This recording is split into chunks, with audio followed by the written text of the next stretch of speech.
how to verify your identity on Apple Pay. Hi guys, welcome back to another episode. Today I'm going to show you how you can verify your identity on Apple Pay. In order to verify your identity on Apple Pay, first of all, you'll need to make sure that your device is connected to an internet service. Now go ahead and open up your Apple Pay. Once you're logged in, that's going to take you to the home page where you need to go ahead and tap on your Apple Cash card. Once you tap on it, now there you'll be able to locate an option as more buttons. Click on it, and next page, go to card details.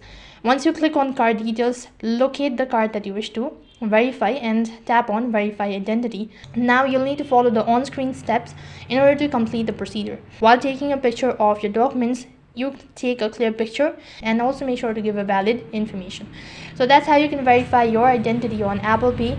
That is all for this video. I hope the video was helpful. Make sure to like, share and subscribe to our channel. Thank you for watching. See you in the next video.